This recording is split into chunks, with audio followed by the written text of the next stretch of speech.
Welcome to Career Conversations with Amanda. I'm here with Nichols Cauley with Kate and Hannah, and we're going to be talking this morning about why it's important to start the recruitment process early.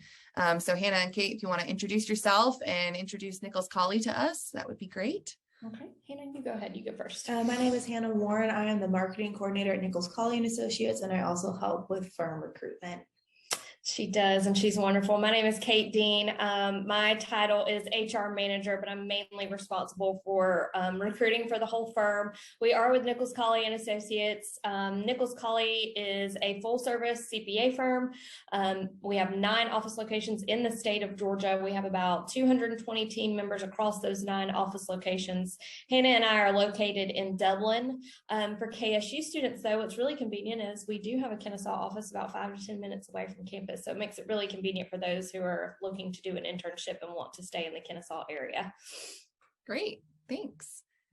So today, we're talking about why start the recruitment process early. So when we think about recruitment, what are we talking about when we say that?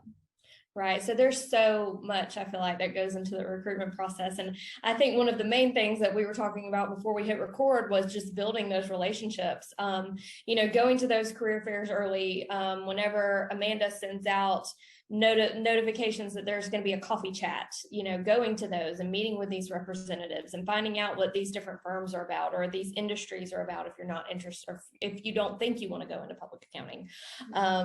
But there's so many events and it gets so competitive across the board because accounting majors are so heavily recruited. But there's a lot of social events that you guys have access to. We plan social events at different restaurants and invite all accounting majors to come so that we can meet all of you and share, information about our firm. The career fairs are so important, bringing your resume and talking with, you have access to so many different employers just in that room in those couple of hours right there to just have a quick introduction. And then, summer leadership programs are a huge thing. So we always encourage students to maybe narrow it down to, the firms that you're interested in and go to as many of those as you can because you really get a 1 or 2 day or more, you're right there in front of all of these people with that firm and you can ask them questions and hear more about their firm a little more in depth than what you may hear at a career fair because it's so quick and you may only have 5 to 10 minutes, to talk to a representative at a career fair. And then internships and full-time employment. So with internships, we do have people who complete 2 internships. That's been a question recently. Can I do 2 internships with your firm? Yes, absolutely. If you do a summer internship or a part-time internship during the spring or summer, and you want to come back during another semester and do another internship with us, absolutely, we can do that. And then obviously the hope after that internship is that you come back and join us full-time. Hannah, do you have anything to add to that about what is included in the recruiting process that I've forgotten? I think you pretty much covered it, but something else with summer leadership programs is, I know at ours in particular, we intentionally invite people from all of our office locations. Mm-hmm. That way, no matter what office you're interested in interning at, you're going to have the chance to meet someone from all of those different offices. And I know a lot of other firms do that as well, because something that Kate and I constantly talk about when we're at career fairs and recruiting events is that across the board, depending on what type of accounting field you're wanting to go into, the work is going to be similar, but it's the people that you're choosing. And so those summer leadership programs are a great opportunity to really see the firm and their culture and their people as they are in their natural habitat. And it's a more natural environment to get to know your potential team members or coworkers than in a career fair where we're all in probably like a suit or something like that. And you're really uncomfortable and awkward. So it's an easy way to, in a laid back setting, get to know a little bit of everybody at those firms. Yeah, I was just going to say that about the culture is that, the work is similar, whether you're in audit or tax or whatever that is. But that, at summer leadership program, you get to meet other students that are in the same boat as you, internships too. And so you're learning, hey, these people are going through this with me. What's their experience? Do they like it? What do they not like? And then you're able to really get exposed to, this is what I want when I graduate. Because, we're young as students, as college students. And even if, we're talking about non-traditional students, we might not necessarily know where we want to go or, what we want, but being able to have that exposure is really helpful. Right. And I think it's become such a cliche, and I'm sure every firm says this, but it's like, why do you, we always get asked, why do you choose Nichols Cauley? And then, one year a student asked it like, why did you choose Nichols Cauley, and don't say the people? So I think that said a lot, like, don't say the people, like that. I hear that from everybody. And so I've really had to try to change how I answer that question, because that's my go-to. Like, I like the people that I work with. So, I mean, but it really is the truth. I mean, the people are going to be different at each firm, and the culture is going to be different at each firm. And there's going to be different, little nuances that you're going to find attractive about, the place that you ultimately choose. So I do answer that question a little differently now, but I mean, that is my go-to and my number one thing. Like, the people are, what keeps me at Nichols Cauley. And those are the people that you're going to spend more time with than your family members or your friends and things like that. Kate and I are constantly talking about how we see more of each other than anybody else in our lives, especially when recruiting season is at its peak. We have spent, I think, 10 hours in the car together in a day before. And so thank goodness we get along and we like each other, because it would have been really miserable otherwise. And I know our accountants are glad that they get along and mesh pretty well together, because when you're in the heat of tax season and everyone's really stressed and tensions are high, like, you gotta like who you work with, because otherwise you're just not going to be able to work together as a cohesive team. So the people that you pick are just as important as like the field of accounting that you're going into. Yeah, I agree. Yeah. So we talked about recruitment and what's included in that, and sort of why students should start that process early to be able to really see what they want and where they want to be.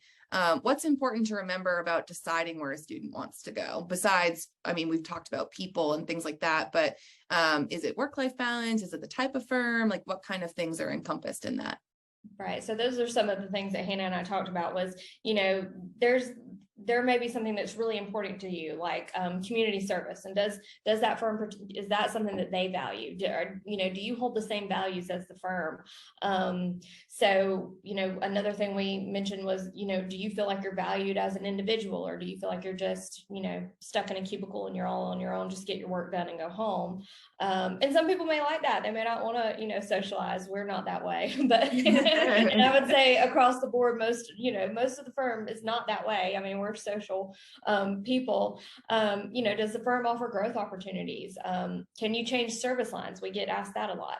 If I come in as an audit intern, but I decide I don't really like audit after doing an internship, can I try tax? Or if I come in full-time as a tax person and I want to switch to audit, is that a possibility? And it is. If you express that interest, and if we have an open position, or if we have the work, we can absolutely make that change, because we want you to be happy and enjoy the work that you're doing.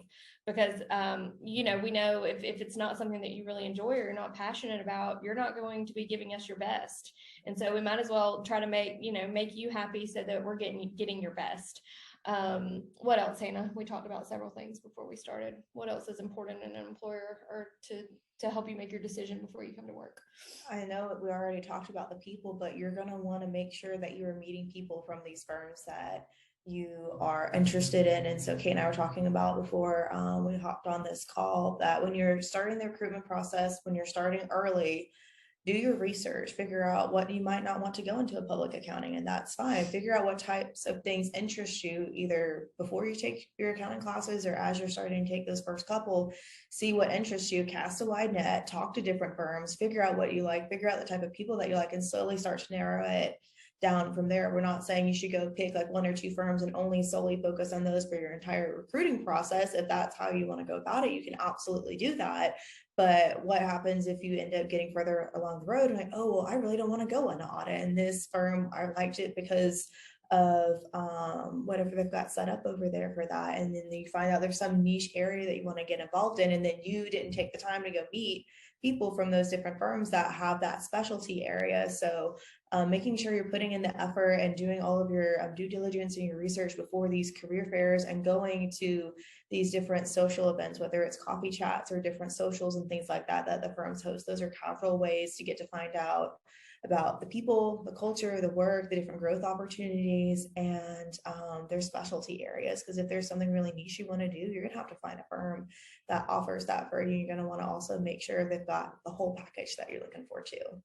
I think that's a good point too, to make connections. So like if you're going to these socials or you're going to career fairs and you might not think that this firm is where you want to go or this company, you might find later, as you said, that, hey, I need something else. I need to look into this again. Or I remember that Kate and Hannah told me this, and maybe I should go back and talk to Nichols Cauley, because making those connections and having that can help you in the long run later. So you might not want to stay at a firm that you're at, and you're like, oh, I remember, this connection that I made at the career fair when I was a junior or whatever that is. And I should really go back and check in on that. So I think that, being able to do that process early and do that research early allows you to sort of say, oh yeah, I remember I could do that instead. And I'm not stuck where I am. Yeah, absolutely. And that was actually a point that we brought up, was we've had that before. One of our answer to the next question, part of it is going to be don't burn bridges, because we have had several people that may have ultimately chosen another firm to start their career at. And, we can't get everybody, and we can't, we can only hire so many also. So we understand, and there's no hard feelings. But it all goes back to how you handle that situation. I've had emails worded sometimes that I'm like, but also, if it's worded like, I just really appreciate, the time that you spent with me, and I really enjoyed learning about your firm, but I've ultimately decided to go with this firm. Absolutely. I understand that, please keep in touch. If anything ever changes, please contact me. And they have. We recruited someone maybe 2 years ago, and they had an offer from us. And the day that I made the offer, they had just accepted an offer from another firm. And, oh, I'm so sorry I didn't get to you sooner. But then just recently, a few months ago, she reached back out, and she had a life change, and she was looking to move to, one of our smaller office locations. And she was wondering if we had a position open, and she had not even started work with the other firm that she had accepted with. And we were able to work it out. Now she's coming to work with us in August. So I think that's just so important, to remember to always be respectful, even if you don't ultimately choose Nichols Cauley or you don't choose another firm. Just, obviously if they've made you an offer or they've spent time with you or invited you to their summer leadership program, they were interested in you. And just remembering to keep those relationships, friendly, in case there is ever a life change that, you may want to reach back out. Even if it just comes down to location, like you think you want to live in Atlanta and then you move to Atlanta and you're like, oh, I hate the traffic here. I think I want to move somewhere smaller. And we have that. So just keeping all of those things in mind. Great. Any last advice or thoughts? I know that was sort of a afterthought that we had been thinking about, but is there anything else that you want to add about why starting the recruitment process early can help students? I think Hannah kind of hit the nail on the head with, start broad and then narrow it down to a few that you're interested in and kind of focus on those. As you learn more about the firm, and by starting early, you can do that. You have a more informed decision by the end of it, because you have done your research, you have spent time with all of these different firms. You are able to narrow it down to a few and really focus on those and spend your energy on those. And then, going back to don't burn bridges, just making sure you're maintaining those relationships. In any part of the recruitment process, because I know if Kate and I have met particular people at a social event, or depending on how people decline or just don't show up on summer leadership, we've been ghosted many times before from people that we've either made offers to or had extended summer leadership offers to. And how you end that relationship, we're going to remember it. Mm-hmm. And it's kind of hard to come back from it after that point, because there's that history there. So at any point in the recruiting process, just be honest and transparent.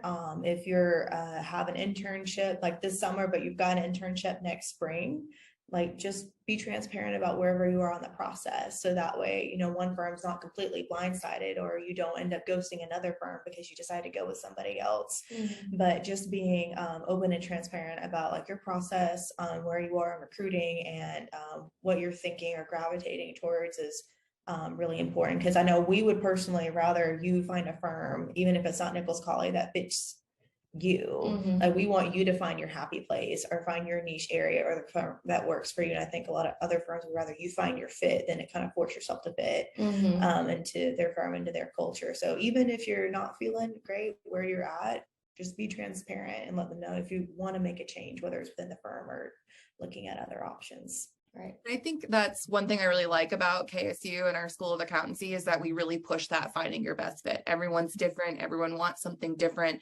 and not trying to force yourself into a box that you don't want to be in.